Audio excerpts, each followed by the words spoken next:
पौधों को वनस्पतिक भाषा में अगर हम वर्णित करना चाहें या पुष्प आरेख बनाना चाहें तो उसके लिए हमें चिन्हों का ज्ञान होना बहुत ज़रूरी है।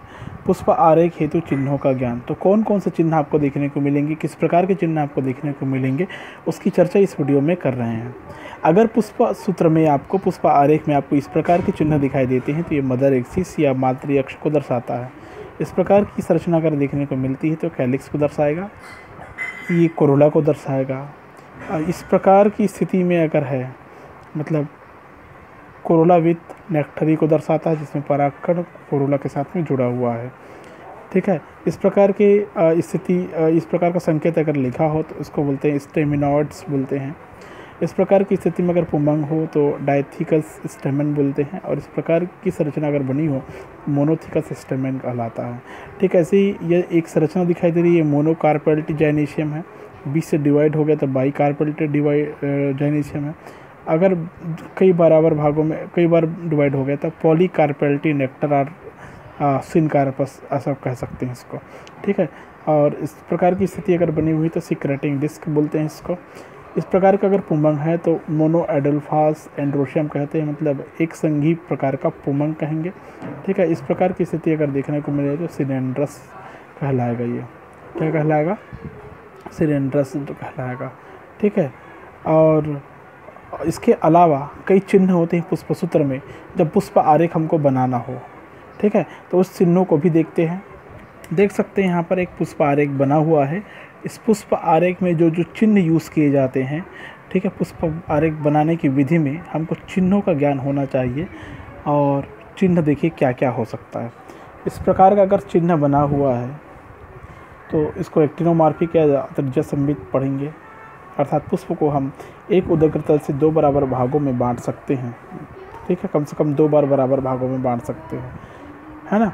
इस प्रकार का चिन्ह अगर मिले, ये दोनों ये प्लस जैसे क्रिश्चियन का जो सिंबल होता है ना, वो क्या बोलते हैं इसको आप लोग, क्रिश्चियन वाला सिंबल ऐसा, और ये परसेंट, या कभी कभी ये ऐसा मदर एक्सिस इस प्रकार का मिलता है, गोल घेरा बस, तो इसको एकव्यास सममित या जाइगोमॉर्फिक कहते हैं। ठीक है, इस प्रकार अगर चिन्ह बना हुआ है या लिखा हुआ है तो उसको मेल फ्लावर कहते हैं। इस प्रकार जो यहाँ पर चिन्ह दिखाई दे रहा है, साइन दिखाई दे रहा है, संकेत दिखाई दे रहा है, इसको हम लोग फीमेल फ्लावर मादा पुष्प या स्त्री केसर कहेंगे। इसको पुंकेसर, इसको स्त्री केसर के नाम से जानेंगे। अगर दोनों एक साथ है, ये एरो और प्लस वाला, तो इसको उभयलिंगी, बाइसेक्सुअल, द्विलिंगी या हार्मोफ्रोडाइट भी कहते हैं इसको। ठीक है ना। खाली के लिखा है तो इसको बोलते हैं बाह्यदल पुंज। और इसमें देखना कभी कभार संख्या लिखी जाती है, जैसे K5, तो उसकी संख्या हो गई 5 ब्रैकेट में बंद है, उसको बोलते हैं संयुक्त दली हो सकता है, संयुक्त दली कहेंगे उसको। C का मतलब होता है कोरोला या दलपुंज, A का मतलब होता है एंड्रोशियम या पुमंग, G का मतलब होता है जाइनेशियम या जायांग। इन चिन्हों के अतिरिक्त कई चिन्ह कैसे दिखाई देते हैं, देखो जैसे K5 लिखा हुआ है, इसको हम लोग क्या पढ़े, K को बाह्यदल पुंज, तो बाह्यदल पुंज की संख्या K5 लिखा है, मतलब बाह्यदल पुंज की संख्या कितनी है, 5 है। ठीक है, यदि ब्रैकेट में बंद है, कोष्ठक में है, तो जुड़े हुए को प्रदर्शित करता है, सारे दल जो होगा बाह्यदल होगा आपस में जुड़ा होगा, तब 5 ब्रैकेट में बंद होगा। ठीक है, इसी प्रकार आपको आगे जो देखने को मिलता है, ठीक है, जैसे कोरोला की संख्या आप देख सकते हैं। ठीक है, जैसे 1 2 ब्रैकेट में और 2 ब्रैकेट में लिखा है, का मतलब होता है संख्या तो हो गई 5, लेकिन एक स्वतंत्र है, 2 आपस में जुड़ा हुआ, 2 आपस में जुड़ा हुआ, ऐसा बोल देंगे। ये एंड्रोशियम की संख्या भी ऐसे दिखने को मिल सकती है, संख्या 5, एक अलग, 2 आपस में जुड़ा हुआ, 2 आपस में फिर से जुड़ा हुआ। ठीक है, तो इनके बीच में जब हम कोरोला और एंड्रोशियम के बीच ऊपर ऐसा चाप देखें, जैसे ये चाप, तो इसका मतलब होता है जो पुमंग होता है वो दल लग्न होता है, इसको बोलते हैं दल लग्न पुमंग या एपीपेटलस बोलते हैं।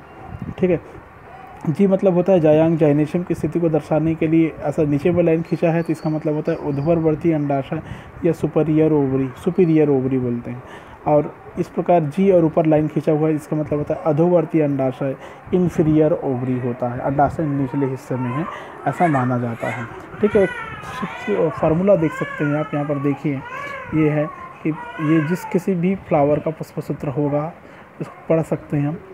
इसका मतलब होता है पुष्प त्रिज्या सम्मित और त्रिज्या सम्मित है, और K5 लिखा है, मतलब बाह्यदल पुंज की संख्या है 5, ब्रैकेट बंद नहीं है, मतलब पृथक बाह्यदली है। सी मतलब होता है कोरोला, कोरोला की संख्या है दो, दो आपस में जुड़ा हुआ है, ब्रैकेट में बंद है मतलब संयुक्त दली है। ए मतलब होता है 5, पूर्णांक की संख्या हो गया 5, ठीक है। अब ऊपर में चाप बना हुआ है, इसका मतलब होता है दल लग्न प्रकार का पूर्णांक। जी मतलब होता है जैनीशियम। दो मतलब होता है द्विअंडपी, ब्रैकेट बंद युक्त अंडपी, नीचे लाइन मतलब ऊर्ध्वाधरवर्ती अंडाशय है, ये सुपीरियर ओवरी है, ठीक है। अब इसके आधार पर हम आगे देखेंगे कि कैसे कुलों का वर्णन करते हैं हम लोग।